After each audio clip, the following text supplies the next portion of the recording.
to put it into context, I bought the house that we grew up in for £50,000. Was it hard to stay humble with it though? Oh yeah. I was Really?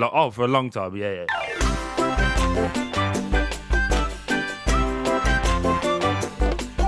You speak quite openly and honest about stuff. Yeah. And one thing we wanted to pick your brain on is, well, one interview I love of yours is Laura Woods asked you a couple of years ago about pressure. What about you as well? I know you want to talk about the team, but it's the first goal in the Premier League since back in April, so you must feel better about that. Nah, I've said it before.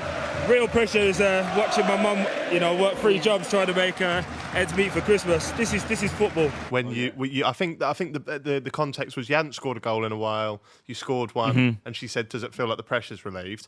To which you said, "I've got the quote here." You said, "Nah, real pressure is watching my mum work 3 jobs trying to make ends meet for Christmas. This is just football." I love that. I love that, but. So but because of that, because you're from such humble beginnings, does that mean money was a motivating factor for you then? Because a lot of footballers play it down like it's not. But. No, I think they're all full of shit, to be totally honest with you. It is. That's what we're all doing it for. I mean, it might not be your sole purpose as to why you do it, but eventually, that's why there's so many people now got Instagram to their kids, haven't they? Like, was it Project Mbappe and all of these kind of things? Because everyone knows that when you get to the Premier League or to that very high level, there's a massive pot of gold at the end of it. But for me, it was just, I could do this and not get in trouble. We talk about it, but I get into so much nonsense outside of football at that time period. It was like, I can earn money, really good money. To put it into context, I bought the house that we grew up in for £50,000. That was 10 weeks' work for me. Do you know, when you put it into context? What age is that? 21. That's 22. mad, isn't it? From a council estate, when they did the scheme and you could buy it and all of that, it was like £51,000. So that was like 10 weeks' work. So in 2.5 months of work, I was able to buy the house that we grew up in. Now, it was only now it's changed, obviously, but people got better. But in my life, it was only my nan and granddad that owned their home. No one else in our family had done that. So it was like, that's an achievement. Yeah. Oh shit! I've still got all this money left, so I just used to go out, man, and just have a laugh and do whatever. Do you know what I mean? Was it hard to stay humble with it though? I was a knob, mate. Really? For a long time. Yeah, a long time. And I had a few people around me that would humble me, who are still around me to this day. But in the bigger picture, I always say this story. It's like when I went to jail, remember the old BlackBerry days? I had 300 contacts. It was Troy's out, send it on the chat, and he'd go around everywhere. And then everyone would come out, but then got locked up, and I had 7 people write me, and 3 people send me some money. So it's that's when you know who was there for what reason. So and they're all there when you're paying for the drinks. Of course, and even to this day, there's still people we help out. But even my mate will be my best mate who does the podcast with us. He's been there the whole journey, so he's like, "Don't you remember when he used to say this about you?" And when I was locked up, because obviously people tweet and all that. And I was like, "But mate, he's still doing the same thing, and we're 10 years removed. This year's 10 years removed from being in jail. What are we still worried about that for?" Yeah. So if he needs to ask me for something, if anything, I just go, "Ha, there you go, no problem. Glad I could help you." Yeah. And just give him a shirt or whatever for whatever charity. And it's just yeah. But I was an arsehole for a long time, to answer your question. It's good to have those people around you that humble you, because I always say on air that I'm from a council estate as well, and then took so many years for my YouTube channel to pop off, and there has been moments in the past where maybe I've lost my head a little bit, and then I see my dad work 15-hour shifts in a factory, and then I make whatever compared to that, and you feel like this kind of you need that guilt. You'll appreciate it as well. I don't know if you both appreciate it at this level yet, but you just need somewhere where you can be you. And I always say I'm 3 different people. So I'm Troy Deeney, and I'm Daddy. 3 different people. Do you know what I mean? Troy Deeney is this guy and the guy that plays football. Troy is when I'm at my mum's, no one gives a shit what we do with football. We don't talk about football, and we just do juvenile dumb shit. Do you know what I mean? Who's going to make the tea? Me and my brother and my sister. My brother's 30, soon to be 31. My sister's 26. And we'll just have wrestling matches. Even now. Do you know what I mean? We'll just start rolling around and wrestling and just dumb shit. I bet it's quite hard if they go, at your mum's, you can't go, fuck off, I'm not making a tea. Do you know how many goals I scored for one? I still can't even swear at my mum, so it's and then obviously when I'm dad, I've got four beautiful kids, so that's a whole different person I have to be. I'm like the soft. I try and have rules and discipline, but ultimately I'm the biggest softie you've ever seen. So I just try and make them understand that, you know, everything costs, because again, coming from humble beginnings, and I saw this quote the other day, it's like, raise your kids so you can enjoy your grandkids, which basically means if you just give your kids everything, you're going to get spoiled little knobhead grandkids, and you're going to have to re-raise them. So so I try and do that, but I just like somewhere, and I think you know what I'm saying. Like, you just go somewhere where you can be you. Yeah. And all the mask, all of this, all the lights, all the cameras. It doesn't mean nothing. Yeah. And like I say, we go to my mum's. Used to be every Wednesday, but now life took over a bit. But every Wednesday we'd have fajita Wednesdays, and just watch shit and talk shit. And be real. Yeah. Just be normal. Yeah. It's so good, because like I could be in London with you doing all this crazy shit, sitting down with whoever. West Ham, all this cool stuff. Then I'll just go back to a pub in Norwich called the Murderers. Yeah. I'll try and tell my mates that I grew up with, like, oh, I was with Noble the other day. They don't give a shit. Yeah. And that is and what. how nice is that? That's though? what you need. Yeah. That is what you need. How many mates do you have now that are like in the game, as in football? Yeah. And how many of them are the ones you grew up with? I've never really had football friends, to be honest. No, I just had the in-betweeners called football friends. I've never really had any football friends, to be totally honest with you, because I came in late. I didn't know how I was supposed to act, so I just did me. And I was quite aggressive in the sense of bullish, in the way that I just wanted to come in and force my own way. But I've got I'd say a handful of football friends now. Adrian Mariappa is the one that is like my best football friend. He helped me out when I was locked up. He won't mind it because we spoke about it, but he lent me like 10 grand to pay the bills and stuff. Oh, wow. Never asked for it back. He got it back, obviously, but he wasn't like, here's 10 and give me 12 or whatever. He was just, you'll go through a tough time. I know you're a good kid. Gave that to the family and like look after the bills and just kept me afloat really until I was back. Class. In many ways, then, that's not even really a football friend. No, that's what I mean. So Yeah, old that, he's my boy, and I always say it, like if there's like 3 people who can call me at 4 or 5 in the morning, I'll get out of my bed for. Yeah. Like anybody else, I'll call you back in tomorrow and sorry, mate. And then I've got really 1, 2, 4 real friends. That's about it, really. I've got loads of people that are classed as mates, and they'll look out for me and I look out for them. But genuinely friends that we speak to every day, 4 people maybe. I think that's good though, innit? To have a close circle, because when you have a bit of status and stuff, I've found it, and I'm not ever been a Premier League footballer or anything, but you are the man on YouTube and Spotify. We'll take that, Troy. We'll take that. I find sometimes I've struggled to work out when there's new people come into my group, what are they Why there are they here? for? Yep. What are they getting at? And one of my best mates is a guy called Joel that I met a couple of years ago, and he won't mind me telling this.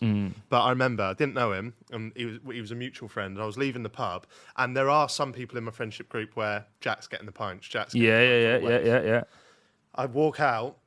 Joel's there, and I go, Joel, you come in for a pint? And he goes, oh mate, I can't. I'm this Friday night. He goes, I'm skint. So straight away I think, is he asking me? Is he saying I'll come out and you get the pint? So I think, oh fuck, I don't know. So, but I didn't say anything because I didn't know him. I go in the pub. He comes in about 20 minutes later, and then he goes, fuck it, I'll stay for one. He goes, who wants a pint? And then like 6 or 7 people don't know that he's skint. Yeah. Go, and he goes up to the bar and gets the pints. And he could have easily just gone, oh, this YouTuber's here who's got a bit of money. Relied on me, and I thought that's a real that's a real person. I think that comes, I use lockdown to stop that. So for like 12 years, I was like an enabler, unbeknownst to myself, because it's like, I don't want to go Miami on my own or just with one pal. I wanted to go like, my whole, 6 of us come, so my 30th birthday, was me, my brother. Yeah, there was 6 of us. So I rented this big house in Miami. It's my 30th birthday. All come, it's all on Troy, blah, blah, blah. And the thing about that was, it was great. We had a good time. But I was flying back, and it was and they all said thank you and all that. But you know that feeling of I don't think you realised how long I had to work to get to this moment. Do you get what I mean? Their enjoyment was solely from we're all here, this is mint. But I'm like, yeah, it is mint, but you know them times you used to say, fuck it, don't go on the run tonight, or this party's coming up. All those things I sacrificed was for this, and we had a great time. And so that was a bit of a long story, but when we got to lockdown and like we did the thing with Watford, and we stopped getting paid for like I think it was like 3-4 months, and I just used it as an opportunity because I was like kind of went through my finances, and I'm like, well, hold on, my outgoings are X. Half of that's not even me. Like, why am I covering this? Why am I covering that? What would you cover stuff for your mates and that? Would you? No, like family and friends, Right. and just because I had the expenses, so it was like I'll just do it. Would that be just you saying, you know what, I'll do that, or would Yeah, people come but to you people as would well? kind of like lean in on it. So like, you go. I don't know. For argument's sake, you'd be at a family function, and my nan, bless her, she'd be like, cousin over there's going through a bit of a tough time. We go speak to him. So my nan's asked, so I go speak to him, and he's like, yeah, I just lost my job, and I lost this, and I lost that. Borrow $5,000. You're like, Oh, just straight to it. yeah, just straight to it. It's like, and at that point, it's like I either say no, and then and it's people think awkward, and you're- everyone. people will think you're a knob. Yeah, and they're like, well, we know you've got it. And that's the thing. When I hate when people say, can I borrow? And I've got this system. My best friend, I wish he was here to tell you, I've got this system. Everyone could ask once. You could ask once. If you don't pay me back, it's my fault. I'm not going to say to you that. I'll lend you, I don't know, make a number up, 10 grand. Yeah. I'm never going to chase you for it. I'm never going to just, if you give, because I kind of learnt this off Maps. He gave it me out the goodness of his heart. Obviously, we paid it back. But it's like, never going to go, here's 10K. And then in 2 months' time, how much you owe me still? Have you been paid back? It's like, that person still might be going through it, and now you look like a fucking bailiff. Do you know what I mean? Yeah. But Yeah. it doesn't really affect you. They're not paying you back financially. They're paying you back in trust as well. That's what they're doing. That's what I'm getting to. So like, I used to just like everyone has one chance, and there was a friend, an old friend, that kind of used that favour for an amount of money. I said, yeah, no bother. I want to say 4 months later, it was less than 6 months. Mate, I'll be all right. I just go through a bit of a bad time with the gambling and blah blah blah. Just could you help me out to cover this? And literally the message before, it shows it was like, thank you so much for lending me that money. So basically what he'd done, he'd been gambling, he'd gone all around the cycle, and he'd come back to me, and it was like, dude, like, no, you still owe me X for this one. Oh yeah, I'm getting that back. I went, I don't want it back. Just delete my number. Don't worry, we're not friends now, because not for the monetary, but clearly you just think you can don't just respect use me it enough to- Yeah, and then so I've had a few of those instances, but 9 times out of 10, I'm relatively cool with most of my people around. We were sort of researching you last night. We were kind of blown away by some of the stuff that you've done with your money. I was about to say, good or bad? No, I good. Positive. Really good. That's what, like, ever since I saw that interview with Laura Woods where you said that hit me. That did. What have you seen? I'm worried now. I'm nervous. What have you seen? Well, I've seen. Didn't you? You paid your brother's bills for like 3 years, so he could carry on doing his gym and stuff like that. Yeah. Yeah, that's. Yeah, a few things. Yeah, like I don't see that as a big thing though, because I know if it was the other way around, he would have done it for me. But he'd see it as a big thing, wouldn't he? Yeah, but we're just at that time, like me and my brother were just. If he was meant to be the footballer, so our whole family was on him. He had a lot of pressure as a kid, like you're going to be this, and you're gonna be the one to change our whole dynamic. But like, yeah, it's just a weird thing to talk about because I don't do the things for like. Tell me I'm good, but then in the new world you have to show that you're doing the things. Otherwise, people don't think you've done it. Do you get what I mean? So, like we do loads around the area. We've like paid for schools in like there's a school in Watford called Garston, raised like 50k as an autism school, a school that's kids with special needs, but a lot of the kids there are autistic, and they were cutting themselves. The old concrete ones. So we put a state of the art. It was an AstroTurf, but they could learn on it as well. So all on the sides, it's like doing maths with snooker balls, and because people with autism that like to be outside because of the air and they've got high energy. So that's the kind of thing where I'm like, if I was to ever pass away, remember me for that. Don't remember me for the shit I say on football. And do you get what I mean? Yeah, and like, yeah. We do a lot around the area, but 9 times out of 10, with most footballers as well, they don't want their name attached to it, not for any other reason than. And I used this analogy to my pal the other day. Me and you, we're both doing quite well in life, right? Mm-hmm. You can ask us for a donation. Instantly, irrespective of that, he could have more cash in his account than me. Because I play football, whatever I give, I could have given more.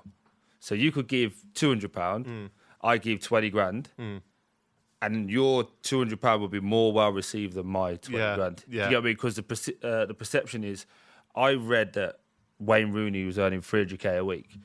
So why did he only give 20? Yeah. To some people, go 20 grand. That's unbelievable. But you'll always have this side. 20. That's not even a day's wages. Yeah. You get what I mean? So either way you do it, you're better off just going, how much? Message them directly. Here you go. There's that. Can we just keep it between Keep it us? out of the. Yeah.